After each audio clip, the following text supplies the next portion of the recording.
अगर मुस्लिम समाज में घोड़े उड़े हैं तो क्या हिंदू धर्म में हनुमान जी उड़कर नहीं गए थे? प्रॉफिट मोहम्मद की शादियों पर उंगली उठाई गई, लेकिन द्रौपदी की शादियों के ऊपर क्या कहेंगे आप? तो इस वीडियो में ना आपको आज साफ साफ समझ आने वाला है कि आखिर मुस्लिम समाज के लोगों को प्रॉफिट मोहम्मद के ऊपर ये स्टेटमेंट क्यों बुरी लगी नुपुर शर्मा की। ताकि किसी की भी भावनाएं आहत ना हो तो वीडियो को अंत तक देखें। उससे पहले कोई भी कटाक्ष ना करें, उससे पहले कोई भी कंक्लूजन पर ना आए जब तक आप एंडिंग ना देख लें।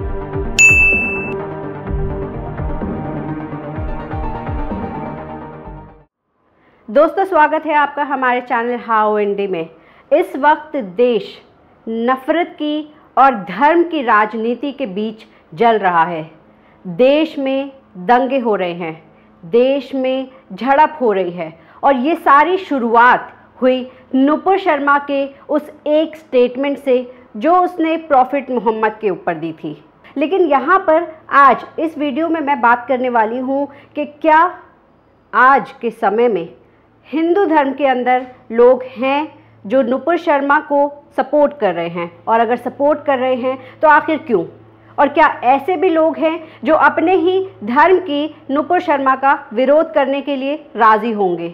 ट्विटर पर हर तरीके के लोग आपको मिल रहे हैं। कई लोग कह रहे हैं कि हाँ, किसी के गॉड के बारे में ऐसा बुरा नहीं कहा जाना चाहिए, लेकिन फिर कई लोग ऐसे भी हैं कि शुरुआत तो सामने से भी हुई थी। सारा मुद्दा शुरू हुआ था फव्वारे को शिवलिंग और शिवलिंग को फव्वारा बताने के इस विवाद पर। आखिर सच क्या है वो अभी तक कोई नहीं जानता। कोर्ट के अंदर ये मामला अभी भी मौजूद है, लेकिन अब फिलहाल ये ज्ञानवापी मस्जिद का केस साइड में रखकर नुपुर शर्मा का केस एकदम आगे आ चुका है, एकदम फ्रंट रो पर। और यहाँ पर ऐसे लोगों के बारे में आज हम डिस्कस करने वाले हैं कि आखिर जो लोग नुपुर शर्मा को इस वक्त सपोर्ट कर रहे हैं उनकी सपोर्ट करने के पीछे क्या थ्योरी है, और क्या वो समझेंगे कि आखिर मुसलमान प्रॉफिट मोहम्मद के ऊपर किए हुए इस स्टेटमेंट के कारण क्यों गुस्सा हैं।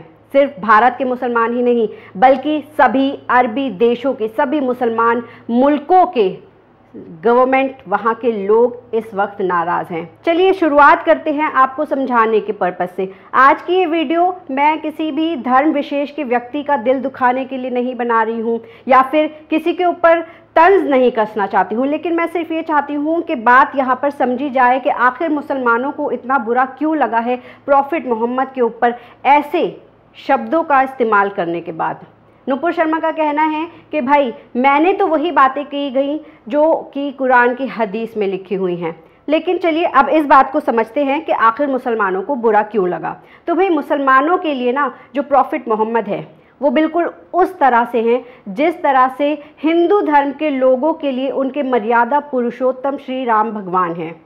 जिस तरह से हिंदू धर्म के लोग मर्यादा पुरुषोत्तम श्री राम भगवान को अपना रोल मॉडल की तरफ देखते हैं, उसी तरह से मुस्लिम धर्म में लोग प्रॉफिट मोहम्मद को अपना रोल मॉडल की तरह देखते हैं। अब आप इसको इस तरह से समझिए कि जो नुपुर शर्मा ने पहला पॉइंट कहा था कि उन्होंने प्रॉफिट मोहम्मद के उड़ते हुए घोड़ों के बारे में बात करी थी।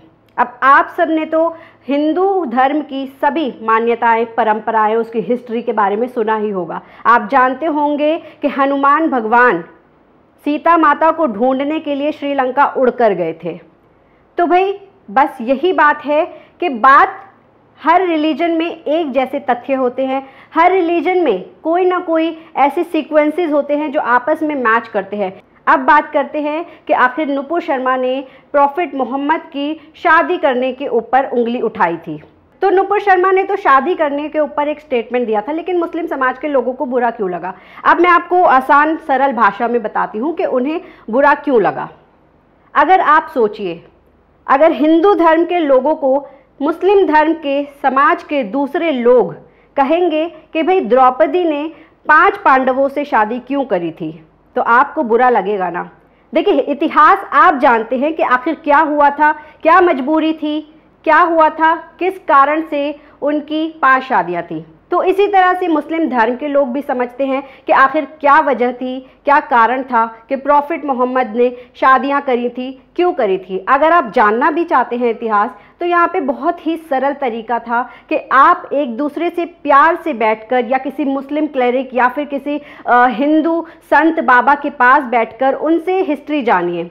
अगर हिस्ट्री जानने का इतना शौक है ना, तो उसको इस तरह से समझना होगा कि भाई आपके धर्म के अंदर भी इस तरह से कुरान लिखे गए हैं और मुस्लिम धर्म के अंदर भी किस तरह से कुरान शरीफ के अंदर बातें लिखी गई हैं। तो आप एक दूसरे को टॉन्ट मारने के लिए वो हिस्ट्री नहीं समझिए, बल्कि आप इसको इस तरह से समझिए कि चमत्कार अगर मुसलमानों के धर्म में हुए हैं तो वो हिंदुओं के धर्म में भी हुए हैं। लेकिन उन बातों को जिन्हें आपसे बेहतर कोई और नहीं समझ सकता है, और जब किसी और धर्म का विशेष व्यक्ति आपको उसके ऊपर ताना मारेगा, तंज कसेगा, तो बुरा तो लगेगा ही। अगर नुपुर शर्मा को जानना था कि आखिर भाई उड़ते हुए घोड़े का क्या किस्सा था या फिर प्रॉफिट मोहम्मद की शादियों का क्या किस्सा था, तो वो प्यार से पूछ सकती थी, बता सकती थी। लेकिन उन्होंने जिस तरह से शब्दों का चयन किया, जिस तरह से उनके बोलने का एक अंदाज था, वो किसी भी तरह से एक पढ़े लिखे सभ्य इंसान के शब्द नहीं लग रहे थे।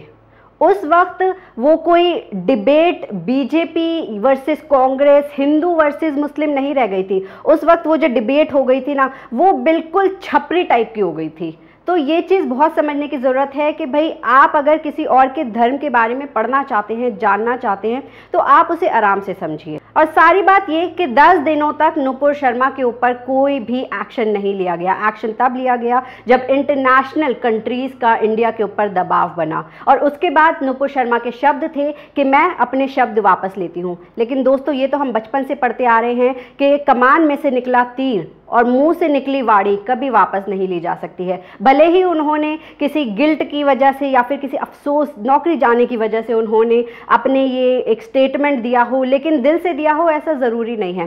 पर यहाँ पे जो एक आम इंसान है, जो आम हिंदुस्तानी हैं, यहाँ उनके बीच में नफ़रत फैल गई है।